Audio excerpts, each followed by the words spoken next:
الرجيم بسم الله الرحمن الرحيم وجاوزنا ببني إسرائيل البحر فأتبعهم فرعون وجنوده بغيا وعدوا حتى إذا أدركه الغرق قال آمنت أنه لا إله إلا الذي آمنت به بنو إسرائيل وأنا من المسلمين الآن وقد عصيت قبل وكنت من المفسدين فاليوم ننجيك ببدنك لتكون لمن خلفك آية وإن كثيرا من الناس عن آياتنا لغافلون۔ ان آیت مقدسہ کے اندر بھی اللہ تعالیٰ فرعون کا تذکرہ فرما رہے ہیں کہ فرعون نے اللہ تعالیٰ کی نافرمانی حد سے زیادہ شروع کر دی تھی اور وقت کے نبی کو ستانا بھی اس نے شروع کر دیا تھا۔ تو اللہ تعالیٰ فرما رہے ہیں، حضرت موسیٰ علیہ السلام سے فرمایا کہ آپ ہے تو بنی اسرائیل کو راتوں رات لے کر یہاں سے نکل جاؤ، کیونکہ بنی اسرائیل جو تھے وہ فرعون کے ماتحتی میں تھے اور فرعون ان کو وہاں پر تکلیفیں دیتا تھا۔ مثال کے طور پر ان کے مردوں سے مٹی کا کام لینا، پتھروں کا کام لینا، عمارت کا کام لینا، اور عورتوں سے وہاں کے ان کے گھر کے کپڑے دھلانا، گھر کا پوچھا مارنا، گویا کہ ان کو ایک دم غلام اور ایک جانور کی سر کی حیثیت دے دیا تھا۔ تو اللہ تعالیٰ نے فرمایا کہ اے موسیٰ ان کو راتوں رات لے کر یہاں سے آپ نکل جاؤ۔ کہاں جانا ہے بس تم نکلو، یہ اللہ تعالیٰ آپ کو راستہ بتائیں۔ کہاں پر جانا ہے بھی کچھ معلوم نہیں تھا، بس یہاں سے نکل جاؤ۔ خدا کا کرنا یہ ہوا کہ پوری کے پوری قوم وہاں سے نکل گئی، ایک بندے کی بھی کانوں کان خبر نہیں ہوئی، نہ فرعون کو ہوئی نہ ہی اس کے کارندوں کو ہوئی، کسی کو خبر نہیں ہوئی۔ پھر بعد میں صبح کے جب پو بولتے رہتے پو، جب یہ چاند پھوٹا، جب سورج کی شعاعیں پھوٹی یا اس کے قریب ان کو معلوم ہوا کہ یہاں سے لوگ چلے گئے۔ جانے کے بعد فرعون کو پھر بڑا غصہ آیا کہ میرے ماتحتی میں رہنے والے اور میرے ہاتھ کے نیچے رہنے والے، ان کی یہ اوقات ہوئی کہ وہ مجھے بولے بغیر یہاں سے چلے گئے۔ تو بڑا غصہ آیا، وہ اور اس کے پورے کارندے وہ ان کے پیچھے لگ گئے۔ تو اللہ تعالیٰ یہاں سے وہی فرما رہے ہیں کہ جیسے ہی وہاں پر ہو گئے تو اب قوم کا کام یہ تھا کہ صبر کرے۔ جیسے ہی فرعون کو سامنے سے دیکھا اور سامنے دریا دیکھا تو قوم پریشان ہو گئی اور کہنے لگی موسیٰ پھنس گئے۔ حضرت موسیٰ علیہ السلام تو کہنے لگے موسیٰ علیہ السلام ہم تو پھنس گئے، سامنے دریا اور پیچھے فرعون، ہم تو مر گئے بولے۔ حالانکہ ان کو سمجھنا چاہیے کہ وقت کے نبی یہ کام کر رہے ہیں، وقت کے نبی جو کام کرتے ہیں وہ اللہ کے حکموں سے کام کرتے ہیں، اور ان کے نزدیک اسباب کوئی چیز ہوتی نہیں، وہ اسباب سے اوپر بھی ہو جاتے کبھی کبھی، یہ اللہ کا نظام ہے ان کے لیے۔ اللہ تعالیٰ ان کے لیے اسباب کو مسخر کر دیتے، ختم کر دیتے۔ تو پھر اللہ تعالیٰ نے فرمایا کہ موسیٰ ایسا کرو، آپ ہے تو اپنے ہاتھ کا لاٹھی ایسا سمندر پر مارو۔ تو اللہ تعالیٰ نے پھر اپنی موجی سے یہ دکھایا کہ سمندر کے 2 ٹکڑے کر دیے اور دونوں دریا ٹھہر گیا، اور اللہ تعالیٰ نے راستے کا انتظام فرما دیا۔ پھر راستہ ہونے کے بعد بنی اسرائیل جو تھے وہ تمام کے تمام اپنا لشکر لے کر، اپنا قافلہ لے کر نکل گئے۔ جب ان کا آخری بندہ ندی کے یا سمندر کے پار ہو گیا، جیسے ہی فرعون آیا تو اس نے بولا دیکھو میری کرامت، میں تم کو پہلے سے بولتا تھا کہ میں بہت بڑا آدمی ہوں، اب دیکھو میں آیا تو راستہ پھٹ گیا، بولے راستہ یہ ہو گیا۔ جیسے ہی دریا کے بیچوں بیچ چلے گیا تو اللہ تعالیٰ نے فرمایا کہ دریا آپس میں مل جاؤ۔ جیسے ہی دونوں سمندر آپس میں مل گئے تو ملنے کے بعد، اور بنی اسرائیل کی اور ان کی فرعون کی عادت تھی کہ جب ان پر کوئی ایسا مصیبت یا بلا اور مصیبت آتی یا قحط آتا تو فوراً توبہ شروع کر دیتے، اور توبہ کرنے کے بعد موسیٰ علیہ السلام کے پاس آتے، موسیٰ ذرا تھوڑا لیکن چلو ذرا ہو جانا ہے، یہ ہوگا نا، اب اس کے بعد ستاتے نہیں، بولے آپ پر ایمان لیں گے۔ تو ویسے ہی ہوا جو پرانی عادت تھی، جیسے ہی مرنے کے قریب آیا فرعون تو شروع کر توبہ موسیٰ بچا دو، میں ایمان لایا وہی چپ کی توبہ کرنے کے بعد بسکٹ مانگنے کا بچوں کے سر کا، توبہ کرنے کا پھر چاکلیٹ مانگنے کا۔ تو فرعون نے وہی کیا، جب ڈوبنے کے قریب آ گیا اور ڈوبنے یعنی گچکیاں کھانے لگا تو پھر اس نے کہا کہ قال آمنت انہ لا الہ، کہ میں کوئی معبود نہیں ہے مگر جس پر بنو اسرائیل ایمان لائے ہیں میں بھی اس پر ایمان لاتا ہوں، میں بھی مسلمان ہوں۔ کیا بولا؟ میں بھی ایمان والا ہوں۔ حالانکہ جب موت کے فرشتے دکھتے ہیں اور جب غرغرارے کا عالم ہوتا ہے یا جب آخرت کا منظر دکھنے لگتا ہے تو جب توبہ انسان کی قبول نہیں ہوتی، اس سے پہلے اللہ تعالیٰ نے توبہ کا دروازہ کھلا رکھا ہے۔ جب موت کے فرشتے نظر آتے ہیں یا آخرت کا منظر قریب آتا ہے یا وہاں کے احوال نظر آتے ہیں اور انسان کی آدھے بدن سے روح نکل جاتی، خر خر خر خر جو معاملہ ہوتا، اس کے بعد انسان کی توبہ قبول نہیں کی جاتی ہے۔ تو وہی فرما رہے اللہ تعالیٰ۔ تو حضرت جبرائیل علیہ السلام نے نبی پاک صلی اللہ علیہ وسلم سے فرمایا، جب وہ کہہ رہا تھا کہ میں ایمان لایا تو جبرائیل علیہ السلام نے مٹی اٹھائی اور اس کے منہ میں ٹھوس دی، مٹی اٹھا کر اس کے منہ کے اندر بھر دی اور کہا کہ آن اب ایمان لا رہا بیوقوف، جب سے تو عیاشی کرا، جب مرنے کے قریب ہو تو پہلا کہ میں ایمان لاتا ہوں، آن وقد عصیت قبل وکنت من المفسدین، اب ایمان لا رہا اور اس سے پہلے تو بدماشی کرتا تھا۔ مفسدین میں نے بدماشی کرنا، گنڈا گیری کرنا، اپنی چودرات جھاڑنا، یہ کرنا۔ فَالْيَوْمَ نَجِّيكَ، جب یہ اس کو مر گیا، اس کا لاش تو سمندر کے اندر غرقاب ہو گیا، پھر اللہ نے فرمایا اب تیری لاش کو اور تیرے بدن کو اور تیرے جسم کو ہم محفوظ کر دیں گے، بچا دیں گے، تاکہ جو بھی بندہ دنیا کے اندر آئیں گا اس کو یہ عبرت اور نصیحت اور اس کو یہ سبق مل جائے کہ جو اللہ کی نافرمانی کرتا ہے اللہ اس کو عبرت کا نشان یہ بناتا ہے۔ آج تک اللہ تعالیٰ اس کو عذاب دے رہا ہے، عبرت کا نشان بنایا ہے۔ پھر لوگ بولتے کہاں پر عذاب ہو رہا ہے اس کا، تو اس کا بدن ویسے ہی پڑا ہوا ہے، اس کا بدن کو نہ سانپا کاٹ رہے، نہ بچوا کاٹ رہے، اور نہ ہی اس کو پھٹکے مل رہے، مست سو رہا ہو قبر کی ہڈیوں کے اندر، قبر بھی نہیں ہے، ایک دم باہر ہے، اس کی حفاظت میں ہے وہ، تو ویسا نہیں۔ دنیا کے اندر اور آخرت کے اندر دونوں کا معاملہ الگ ہے۔ دنیا کے اندر بدن اصل ہے، یہ جو ہے نا ہمارا بدن، یہ جو ہے جسم جو ہے وہ اصل ہے بدن دنیا کے اندر۔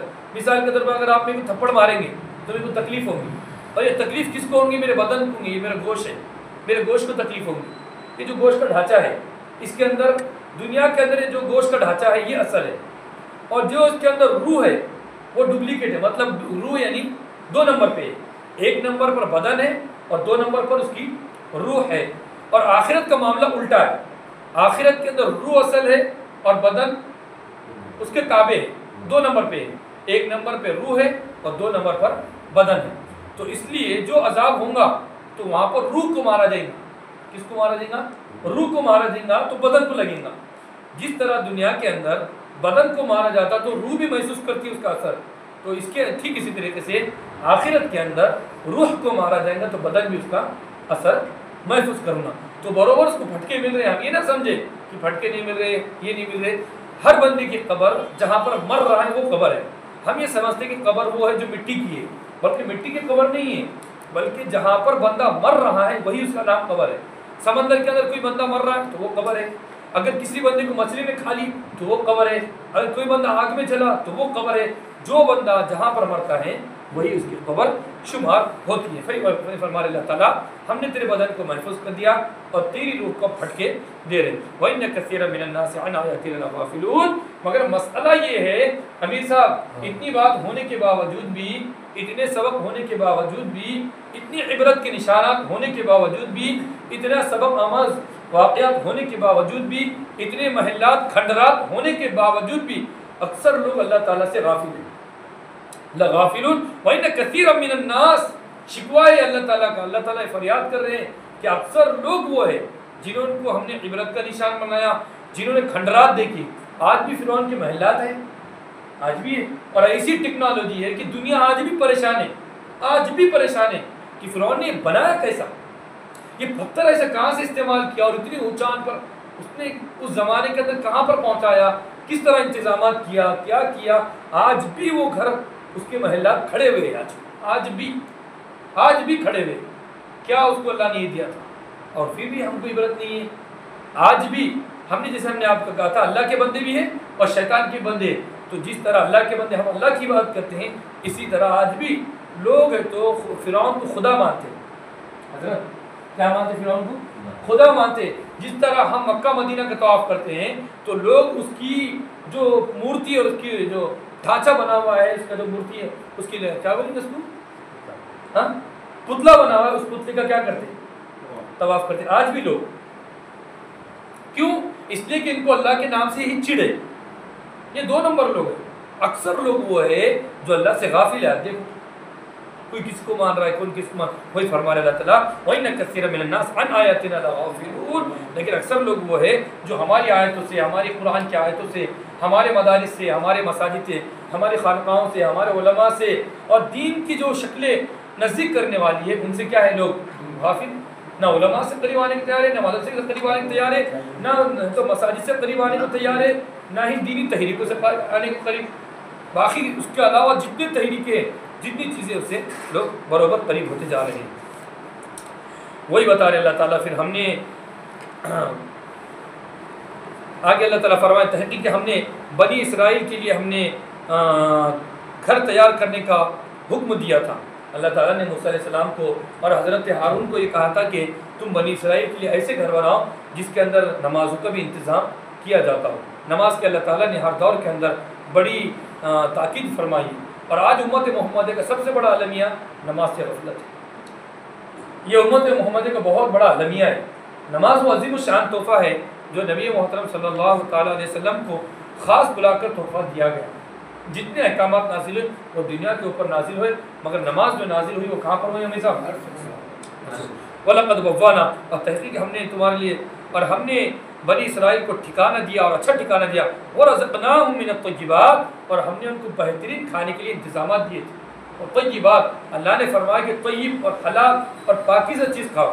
ارے غیرے کون سی بھی کولڈ ڈرنک 2 مہینے کی، 3 مہینے کی، 4 مہینے کی چپساں کھا رہے، 4 مہینے کے چوڑے کھا رہے. اور جو طیب رزق ہے، پھل ہے، فروٹ ہے، اللہ تعالیٰ نے جس کو تازہ فرمایا، اللہ تعالیٰ نے جو اپنی قدرت سے پیدا کیا ہے وہ نہیں کھاتے ہم، بلکہ جو دنیا کے سڑے ہوئے تیلوں کے اندر بنا ہوا ہے وہ کھاتے ہیں. اور گوشت لاتے ہیں تو گوشت کے اندر بھی سڑا ہوا تیل ڈالتے ہیں، اور اللہ کا جو تیل ہے وہ تیل نکال کے پھینکتے ہیں. ارے بھائی چربی کیوں آئی؟ چربی اللہ کی نعمت ہے، مگر مسئلہ ہمارا یہ ہے ہم اس کو نعمت میں زحمت سمجھتے ہیں. چربی خاص ہے، چربی اللہ کی بہت بڑی نعمت ہے، بہت بڑی نعمت ہے. چربی کے ذریعے سے ہمارے اندر جتنی بیماریاں آج ہو رہی ہیں وہ بیماریاں نہیں ہوں گی. جن کا پیٹ خراب ہے وہ چربی سے اس کا علاج ہوگا. یہ میرا قول نہیں ہے، یہ حضرت مولانا طارق مسعود صاحب کا ہے. فرمایا کہ میرے پاس زمانے سے بھی جو پیٹ کی بیماری تھی جس کے اندر میرا پیٹ کا ہاضمہ برابر نہیں رہتا. میں ایک دیہات میں اندر گیا تو وہاں 3 دن جماعت میں گیا، میرا پیٹ اچھا ہو گیا. میں کیا مسئلہ ہے؟ فرمایا کہ ہم تو چربی کا زیادہ استعمال کرتے ہیں. اور آج بھی مولانا کو معلوم ہے آسام کے اندر یہ لوگ چربی کا زیادہ استعمال کرتے ہیں. ان کے پاس خود مولانا کے پاس بہار کے اندر، آسام کے اندر اور نیپال کے اندر، یہ علاقوں کے اندر چربی کا زیادہ استعمال ہوتا ہے. اس لیے اللہ تعالیٰ جب بنی اسرائیل سے اور موسیٰ علیہ السلام کی قوم سے ناراض ہوا تو اللہ نے کہا کہ ہم تمہارے اوپر چربی کو حرام کرتے ہیں، تم نے چربی نہیں کھانا. اس کے بعد دیکھو حرام جو چیز کی جاتی ہے وہ محترم چیز کی جاتی. جب اللہ کی نافرمانی کی اللہ نے فرمایا کہ تمہارے اوپر چربی، دودھ اور اونٹ کا گوشت حرام ہے. چربی حرام ہو گئی ان کے اوپر. اور ہمارے پاس کیا نامی ہے؟ الٹا مزاج بنا ہوا ہے ہمارا. اس لیے خرچے بڑھ گئے، پریشانیاں بڑھ گئی، تیل کے اخراجات بڑھ گئے. سڑا ہوا تیل کھا رہے، کہاں سے آیا، کدھر آیا، کیا آیا، کیا کیا ملا کے دے رہے اللہ کو معلوم ہے. کیونکہ بک رہا ہو، کون پوچھنے والا ہے، کون تحقیق کرنے والا ہے. 140 تک چلے گئے، نہیں 145 تک تیل چلے گیا. 145 ہاں 145 روپے کلو چلے گا امیر صاحب. 145 ہونا میرے خیال سے، 143 4-6 دن پہلے تھا. اب تو میرے خیال سے 145 کچھ ہو گیا شاید تیل. تو وہ یہ اللہ تعالیٰ فرما رہے کہ پاک چیزیں کھاؤ، اچھی چیزیں کھاؤ، سڑا ہوا گلا ہوا مت کھاؤ، خراب مت کھاؤ، اچھی چیزیں کھاؤ. فَمَا اخْتَلَفُوا حَتَّىٰ جَاءَهُمُ الْعِلْمُ. اور پس جو کچھ تم اختلاف کرو یہاں تک کہ تم اختلاف نہ کرو یہاں تک کہ تمہارے پاس علم آ گیا. جب اللہ کا علم ہمارے پاس آ گیا تو پھر 2 نمبر بابا کے پاس کیوں جانا ہے؟ جب اللہ کا علم ہمارے پاس آ گیا تو پھر غیروں کے پاس جانا ہے. آج بھی مسلمان پنڈتوں کے پاس اپنا علاج کرتے ہیں. ذرا تمیز کرنے والے چھو کر دو. ارے بھائی چھو کر کے کیا ہونے والا ہے؟ اتنا بڑا قرآن ہے تمہارے سامنے، تم قرآن نہیں پڑھتے اور چھو کے پیچھے لگے ہوئے.